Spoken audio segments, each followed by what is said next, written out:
Hey everyone, welcome back to my channel, Book Talks with Yo.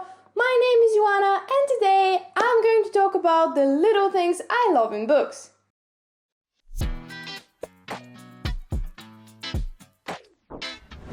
Well, books. We obviously love books on this channel, but there are certain things that make books and the overall reading experience even more special and more enjoyable for me. And I'm not talking about specific genres or tropes or POVs or anything like that. I'm talking more about some little details, some little things in books that just make me swoon over them and make me love them even more. And yes, some of those things are tropes now that I think about it, but it's not just a trope, it's certain things in this trope that make me love a book more. And I don't love these tropes that I'm going to talk about every time I see them in a book, but sometimes there is something special in them that just makes me love them. But yeah, by this point I'm sure that I'm not making a lot of sense, so I think I'm just going to go into the list so you see what I mean. So yeah, without further ado, let's get into the video and talk about some little things in books that I love. So those things are in no particular order, but the first thing that I love in books are witty characters. Yes, I'm talking about those witty, charming, smart and sarcastic characters that just make me smile. And if I'm outside, sometimes I'm listening to an audiobook or reading a book outside, and usually it's those characters that make me bite my smile back as I just can't help but grin at their humor. And I don't know what it is exactly, but there is just something about this clever humor, clever sarcasm that just makes me love those characters so much. And I also love writing such characters. There is just something about those cheeky ones that has my heart and will forever have my heart. But a book with such characters that I can think of right now on the top of my head is Stalking Jack the Ripper, and like the whole series, Hunting Prince Dracula, Escaping from Houdini, and so on and so on. And in this particular series, both Thomas and Audrey Rose, both of them are perfect examples of those witty, smart characters, so I just love them so much. And another book I can think of is Emma, from Emma. Jane Eyre is also a very witty character, and even characters from some middle grade series like Percy Jackson, and from there I can think of Leo Valdez. That guy has my heart. From Harry Potter, Ron Weasley is a witty character. And just so many other books with those perfect people in them. Another thing I love in book, which is kind of connected to the first one, is good banter between characters. And if those characters are witty characters and they have this good banter between them, that's a win-win. I just love books like this, and they are sure to become my favorite ones. Like as in the case of Stalking Jack the Ripper, because I haven't mentioned it in a while. Those two characters are witty characters, and their banter is just one that keeps me smiling through the whole time. And there's just something about good banter in books that makes me root for the characters and root for the story and be even more excited to continue reading. But yeah, other examples, apart from Stalking Jack the Ripper, with good banter, are The Duchess Deal by Tessa Dare. When a Scott ties a knot as well, it's very similar. What else? A favorite of mine, probably the banter I love the most is between Josh and Hazel in Josh and Hazel's Guide to Not Dating. That's one of my favorite rom-coms. All of Colleen Hoover books, they have a great banter, at least the ones that I've read. They have a great banter between the characters. As well as that, we have Beach Read. I recently listened to the audiobook of this one, and I also like the dynamics between the two characters. But yeah, there are many other books, and we love to see this, so keep them coming, please. Keep the good banter coming. Another thing that really touches my heart is the found family trope. And there's just something about people who are not related, the majority of cases, just people coming together and becoming so close they see each other as family and that they start treating each other as family. That just always has me so emotional, and I mean so emotional. And yeah, it's just something about those people understanding each other, caring for each other, being ready to do everything to protect each other. It's just heartwarming and melts my heart. It's something I love. I just always root for characters in this trope. But yeah, an example of this that I can think of apart from like the obvious Harry Potter, Percy Jackson, the Shadowhunter series, is A List of Cages.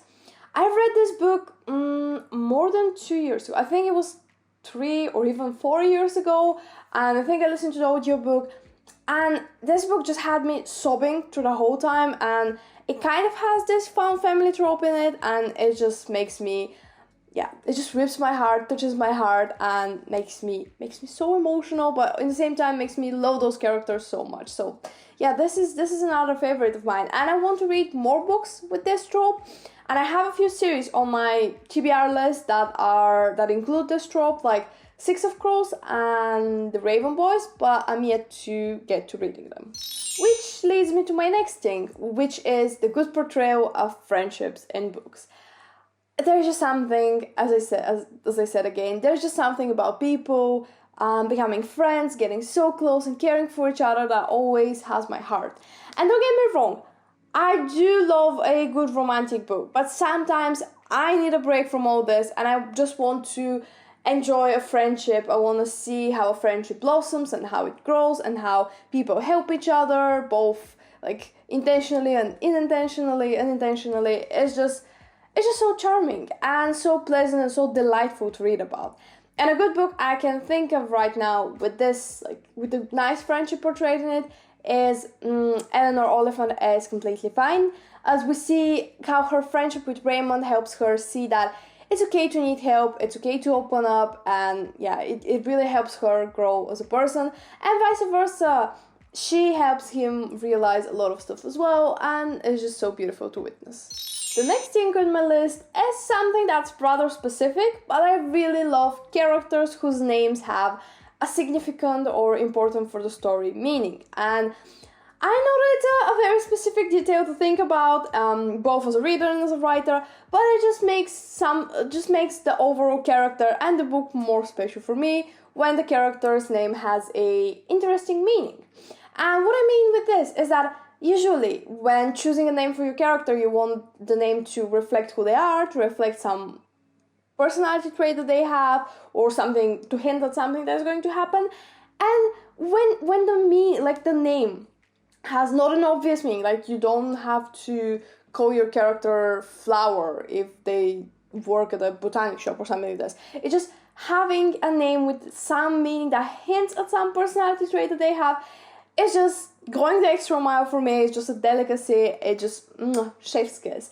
And as I said, I know that it's a specific thing, but it also helps me as a reader associate this character with this particular book, because sometimes there are so many names and you get characters in different books with the same name and they may get confused in your head, but having a character with a significant meaning, like their name having a significant meaning, helps me remember and connect them to this book and this story. Another thing that I love in books are charming settings. And what I mean by this is just books that are set in small villages or small towns, and like some coastal towns, some just small towns in the mountains, just small towns and villages. This is what I love. And especially when like there are vivid descriptions and interesting details about the people residing there, that just paints such a nice, charming setting in my head that it makes me want to spend more time there. I want to read books about this place. I want to live in this village. I want to experience those people. And I love this both in series and in books. This is another reason I really love Gilmore Girls, because I love the town that they are in. But this always has me in books. Something about this type of setting just always has me swooning over it, and as I said, wanting to live there. And I have quite a few books like this on my TBR list, but I think I'm going to save them for autumn, and then I'm going to lose myself in those quiet, cozy towns. And connected to this point is another type of setting that I really love in books. I just adore this type of setting, and this is books set in either college or university. And don't ask me what it is exactly about those books in particular. Maybe it's just because I'm at this stage of my life personally. The moment I read a book is set at campus, I'm like, okay, just give it to me. Get my money, give me the book. And despite this, although I don't think I've read that many books with like set at uni or at college, apart from like things like Fangirl. But I do have a bunch of books like this on my TBR, like If We Were Villains or The Secret History by Donald Dart, and so it's just a matter of time until I read them. But yeah, I'm just really a sucker for this setting. Another specific thing that always impresses me in books are extended metaphors, or this is just metaphors that have been extended, yeah, quite literally, to the end of the book or to a larger part, like more than one paragraph or even more than one chapter, and the author keeps adding images and keeps adding details that fulfill this metaphor. And I've just always been impressed by the amount of skills that goes behind this, and it just always makes it more special for me. I don't know whether this is me being an English literature student and loving to analyze metaphors, but when I see this in books, I'm just like, I see what you did there and I love it. And I actually tried to do that with my, with my first book, and I had this extended metaphor that is in the title and makes complete sense right at the end of the book, but I've been extending the metaphor throughout the story.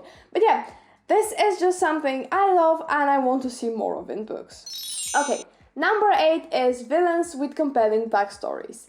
Yes, I know that this is kind of like, might be considered controversial because we don't want to root for characters, but there's just something about a noteworthy villain whose story is interesting and captivating and original that makes me, part of me is rooting for them. It's like, I know that I should hate you, I know that you're bad, but I'm kind of see your point. But yeah, it just makes me see them as complete people and it fleshes them out a lot better, which is always more interesting.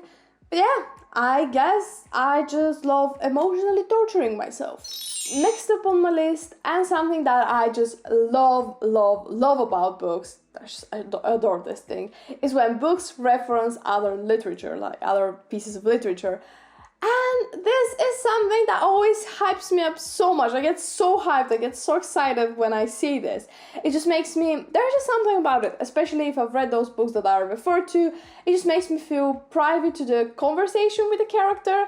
And I've had moments when I have to close the book for a moment, when I reach such a point, and be like, yep, I see what you mean, I've read this, yeah, you have a point there. Please tell me that's not just me, but I really get so excited when this happens. And a book that I can think of right now, although there are quite a few, is Normal People. And although I ended up with mixed feelings about this book, I did appreciate all the references to different literature. Okay, moving on to the next thing that I love in books is tiny art pieces or design pieces at the beginning of chapters or at random pages in a book.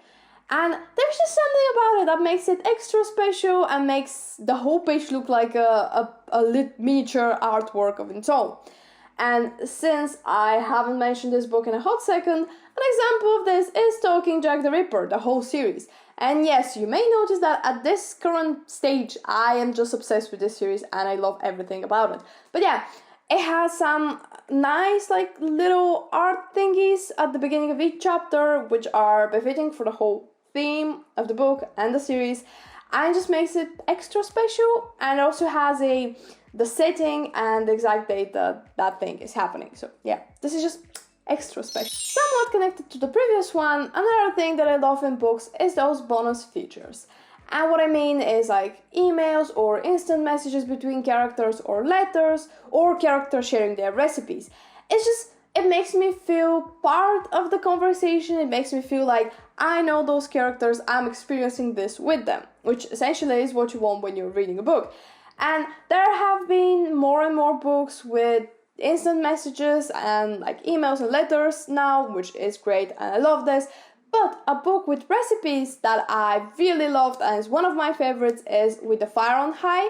And I seriously need to find more books like this.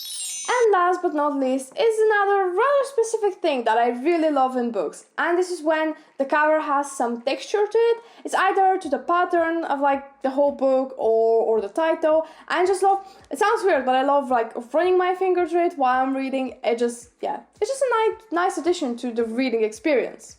So yeah, that pretty much wraps up today's video. I really hope you enjoyed watching, and if you did, please don't forget to hit the subscribe button so you don't miss out on my new videos.